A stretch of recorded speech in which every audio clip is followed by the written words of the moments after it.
The order came down from the Russian divisional headquarters sometime in the early hours before dawn. An order that 2 battalion commanders received with whatever mixture of duty and dread fills a man who knows he is about to send hundreds of soldiers across open ground toward an enemy that has been killing Russians on this stretch of the front for months. The order was ambitious. 2 full battalions, over 600 soldiers, would attack simultaneously at first light, supported by 22 armored vehicles, including 8 tanks, 10 BMP infantry fighting vehicles, and 4 armored personnel carriers. A 30-minute artillery preparation would suppress the Ukrainian positions. The armor would lead, punching through the defensive line. The infantry would follow, exploiting the gap and pushing deep into the Ukrainian rear. It was a textbook Russian combined arms assault, planned on maps in a headquarters building 20 kilometers behind the front by officers who had not visited the positions their soldiers would have to cross. Those officers had looked at the maps. They had not looked at the mud. Just days ago, on the eastern front in Ukraine, the early spring thaw was transforming the battlefield. Daytime temperatures had climbed to 3 or 4 degrees above zero. Nights hovered around freezing. The cycle of thaw and frost was turning the flat agricultural fields that dominate the terrain into a landscape of waterlogged clay, soft, heavy, and deep enough to swallow a man to his knees and a tank to its hull.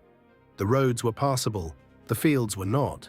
And the assault plan required the Russian armor to cross approximately 1.2 kilometers of open field to reach the Ukrainian positions. The battalion commanders knew the ground was soft. They reported this to their superiors. According to intercepted communications analyzed by Ukrainian intelligence, the divisional staff dismissed the concerns. The assault had been ordered by higher command, the timeline was fixed, and the ground conditions were deemed acceptable based on assessments made days earlier when temperatures had been lower and the ground harder. That assessment would cost Russia over 350 soldiers, 20 armored vehicles, and an estimated $45 million in a single morning. This is how it happened. The Russian artillery preparation began at 0530, 30 minutes before the planned assault. Over 150 shells struck the Ukrainian positions along a 2-kilometer front, targeting trenches, bunkers, and suspected firing positions. The bombardment was loud, sustained, and largely ineffective. Ukrainian defenders had anticipated the attack. Intelligence indicators over the preceding days, including increased Russian radio traffic, vehicle movement in rear areas, and reconnaissance drone activity, had signaled that a major assault was being prepared. Ukrainian forces had reinforced their positions, pre-registered their artillery on the expected axes of advance, and positioned FPV drone teams on both flanks with clear fields of operation. When the Russian artillery lifted at 0600, the Ukrainian positions were battered but intact. The defenders were in their fighting positions, weapons loaded, communications active, ready for what they knew was coming. The Russian armor moved first. 8 tanks, a mix of T-72B3 and T-80B models, several fitted with anti-drone cages and reactive armor, rolled forward from their assembly positions behind a low tree line and entered the open field. Behind them, 10 BMP-3 infantry fighting vehicles carried the first wave of infantry. 4 BTR armored personnel carriers brought up the rear with additional troops. The vehicles spread into an attack formation, tanks leading in a rough wedge, BMPs following in 2 lines, BTRs at the rear. For the first 400 meters, the advance proceeded according to plan. The ground near the tree line, shaded from the sun and still partially frozen from overnight temperatures, supported the vehicle's weight. The tanks moved at approximately 15 kilometers per hour. The BMPs kept pace. Russian commanders, watching from observation posts in the rear, reported the advance on track. Then the ground changed. At approximately 450 meters from the tree line, the lead tanks crossed into terrain that had been fully exposed to 2 days of above-zero daytime temperatures. The frozen crust broke under 46 tons of steel. The lead T-72B3 sank to its road wheels within seconds, its tracks churning the softened clay into a liquid morass that offered no traction. The tank lurched, slewed sideways, and ground to a halt, its engine screaming at maximum power, its tracks spraying mud 20 meters behind it, but the vehicle moving not a centimeter forward. Stay with this. What happened in the next 15 minutes turned a stalled advance into a catastrophe that the Russian division will not recover from for months. The second and third tanks, following close behind the leader, hit the same soft ground. One managed to veer left, seeking firmer terrain, and found none.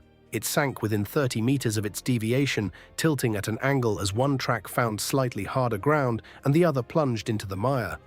The third tank stopped short, its driver recognizing the danger, but stopping a 46-ton vehicle on soft ground is itself a trap. The weight settled. The tracks sank. Within minutes, the tank was immobilized as surely as if it had driven onto a minefield. The BMPs, lighter but still weighing approximately 19 tons each, fared marginally better. Two managed to reach the 500-meter line before bogging down. Others slowed, spread out, and tried to find paths across firmer ground. The attack formation disintegrated as vehicles moved independently, each seeking passable terrain, each gradually sinking into the same waterlogged clay that had trapped the tanks. And then the Ukrainian fire began. The first FPV drones launched at 0612, 12 minutes after the assault began. Ukrainian drone operators, positioned on both flanks of the kill zone, had watched the Russian vehicles enter the soft ground and waited until maximum numbers were immobilized before engaging.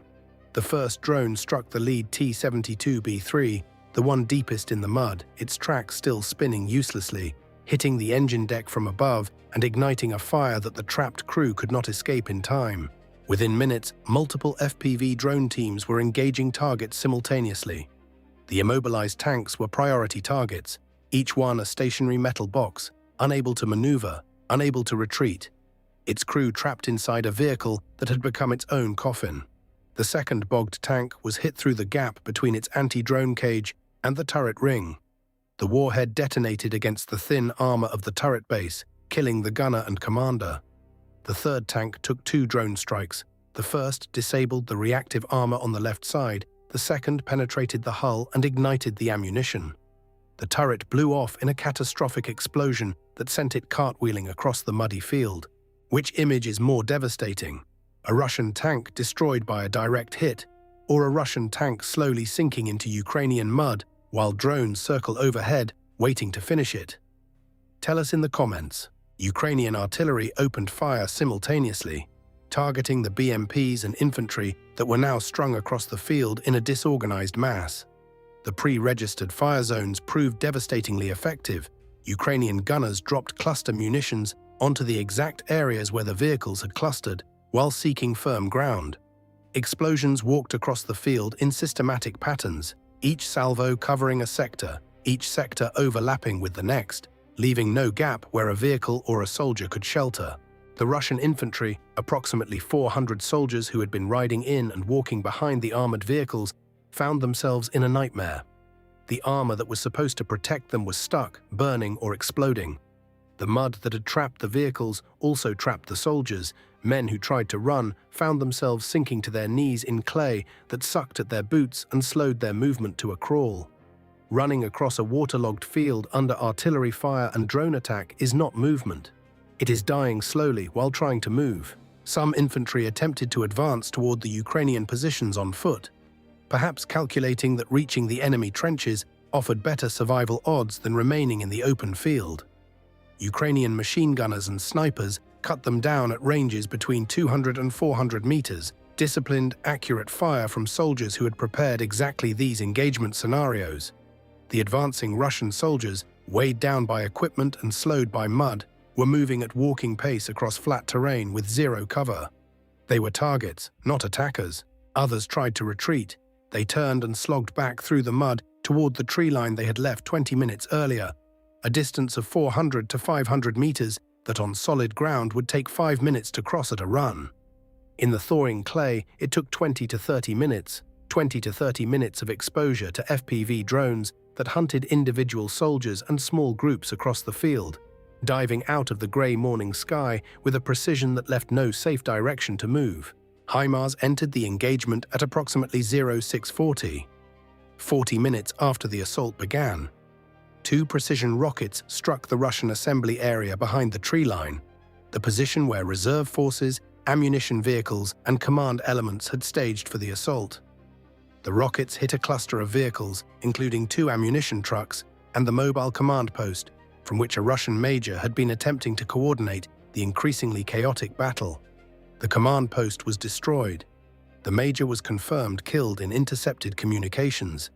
The ammunition trucks detonated in secondary explosions that set fire to the tree line and blocked the retreat path of surviving vehicles. Look at the geometry of this disaster. Ahead, Ukrainian trenches with machine guns and snipers. Below, mud that trapped every vehicle and slowed every soldier. Above, FPV drones hunting anything that moved. Behind, HIMARS strikes destroying the assembly area and blocking retreat. On both flanks, Ukrainian artillery systematically walking fire across the engagement zone. The 600 Russian soldiers and 22 armored vehicles had entered a three-dimensional kill box from which there was no escape. The fighting, if the one-sided destruction can be called fighting, continued for approximately 3 hours. By 0900, it was effectively over. Ukrainian drone surveillance of the battlefield showed a field of devastation stretching over a kilometer, burning vehicles, abandoned equipment, craters, and the bodies of Russian soldiers scattered across the mud. How many of the 22 Russian armored vehicles that started the assault do you think survived intact? A. 58, B. 24, C. 0. Drop your answer below. The final count, confirmed through drone surveillance, post-engagement analysis, and intercepted Russian casualty reports. Armored vehicles destroyed, 14, including 6 tanks, 5 BMPs, and 3 BTRs. Each one hit by a combination of FPV drones, anti-tank missiles, and artillery. Armored vehicles abandoned in mud, 6, including 2 tanks and 4 BMPs that were immobilized but not destroyed during the engagement. Ukrainian artillery subsequently targeted all 6 to prevent Russian recovery, destroying 4 and further damaging 2. Armored vehicles that escaped, 2, a single BMP and 1 BTR that had been at the rear of the formation and reversed before entering the soft ground. Personnel losses, approximately 200 Russian soldiers killed, confirmed through body counts visible on drone footage and intercepted casualty reports. Approximately 150 wounded, many of them immobilized in the mud, unable to reach medical aid for hours after the engagement ended. Approximately 30 captured by Ukrainian forces during the post-battle sweep of the field. Total casualties, approximately 380 out of 600, committed to the assault. A casualty rate of over 60%. The Russian artillery preparation, 150 shells fired at Ukrainian positions before the assault, achieved no confirmed Ukrainian casualties. Ukrainian losses for the entire engagement. 3 soldiers wounded, none killed. A loss ratio of approximately 120 to 1. Is this the worst single assault loss ratio of the war, or has Russia suffered even worse defeats that have not yet been reported? Drop your thoughts in the comments. Now the economics of a morning's slaughter. 6 tanks destroyed, T-72B3 and T-80BVM variants with anti-drone modifications, estimated total value $8 to $14 million. 2 additional tanks abandoned and subsequently destroyed by Ukrainian artillery. Additional $2 to $3 million. 5 BMP-3 infantry fighting vehicles destroyed, $2.5 to $4 million. 4 BMPs abandoned and destroyed, additional $2 to $3 million. 3 BTR armored personnel carriers destroyed, $600,000 to $1 million. Total armored vehicle losses, $15 to $25 million. Personnel losses represent the heaviest single category: 200 killed, 150 wounded, 30 captured, 380 total casualties. At an average training and equipping cost of $30,000 to $50,000 per soldier. $11 to $19 million. Among the dead were an estimated 15 to 20 junior officers and NCOs, the tactical leaders whose loss degrades unit cohesion and combat effectiveness far beyond their individual replacement cost. The mobile command post destroyed by HIMARS, with its communications equipment, operational maps, encryption devices, and the major who commanded it. Estimated $1 to $2 million. Ammunition expended in the failed artillery preparation. 150 shells fired to no effect. Approximately $300,000 to $500,000 in wasted munitions produced in Russian factories running triple shifts. The assault's broader operational costs, weeks of planning, logistics preparation, ammunition stockpiling, fuel consumption for staging movements, and the opportunity cost of committing 2 battalions to an operation that produced 0 territorial gains and catastrophic losses. Estimated $3 to $5 million. Total estimated Russian losses, $30 to $47 million. Ukrainian expenditure, artillery ammunition, FPV drones, HIMARS rockets, and small arms ammunition, estimated $2 to $3 million. $3 million to inflict $47 million in damage and destroy a 2-battalion assault force. A cost-exchange ratio of approximately 15 to 1, but the true ratio, measured in strategic impact, is far higher. The 2 battalions that were destroyed represented a significant portion of the Russian divisional reserve in this sector. Their loss means that the division cannot launch another major assault for weeks, possibly months, until replacement personnel and equipment arrive. Ukrainian forces in the sector now face reduced pressure, reduced Russian artillery activity due to ammunition losses, and reduced threat of armored assault due to the vehicle losses. The spring thaw is not over. The mud will deepen as temperatures continue to rise through March. Every day that the ground remains soft is another day that Russian armored operations are constrained to roads, and another day that Ukrainian defenders can exploit the terrain that is fighting on their side. If facts like these demonstrate that Russia cannot overcome Ukrainian defenses even with massive numerical superiority, type truth in the comments. What matters more in this war, numbers or terrain? Tell us below. The Russian divisional commander who ordered this assault made a calculation that Russian generals have made repeatedly throughout this war, that mass would overcome resistance, that enough soldiers and enough vehicles thrown at a position would eventually break it. That calculation has failed every time, not because Ukrainian defenses are impenetrable, but because Ukrainian defenders are smarter, more adaptive, and more lethal than the Russian military can account for. The 600 Russian soldiers who crossed that field at dawn did not fail because they lacked courage. Many of them fought until they could not fight anymore. Trapped in mud, surrounded by fire, abandoned by a plan that never accounted for the ground they would have to cross. They failed because their commanders sent them into terrain that was impassable, against defenses that were prepared, with a plan that prioritized political timelines over tactical reality. They were not defeated by Ukraine, they were defeated by the incompetence of their own command, and Ukraine simply delivered the killing blow. The aftermath told its own story. Ukrainian forces conducting the post-battle sweep of the field found Russian soldiers still alive in the mud. Men who had been wounded hours earlier and could not move, who had sunk into the clay and lain there while the battle raged around them, unable to crawl to safety, unable to call for help on radios that had been destroyed or abandoned. Ukrainian medics treated the wounded, Russians and Ukrainians alike, with the professionalism that has characterized Ukrainian forces throughout this war. 30 Russian soldiers were taken prisoner, many of them in a state of physical and psychological collapse. The captured soldiers provided Ukrainian intelligence with valuable information. Several confirmed that they had been told the assault would succeed because of overwhelming numbers and armored support. None had been briefed on the ground conditions. None had been told that the fields were waterlogged. Some had never seen the terrain before their assault.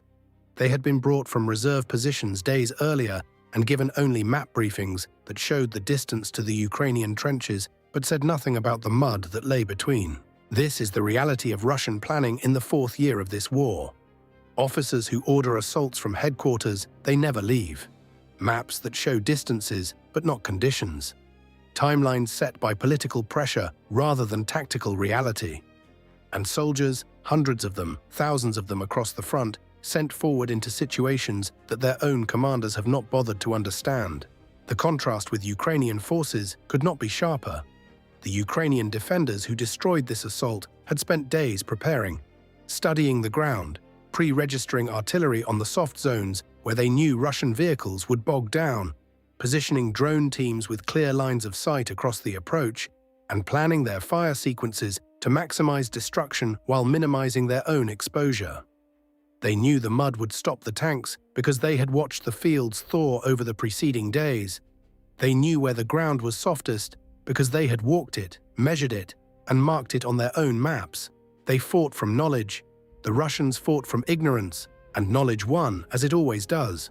3 questions before you go.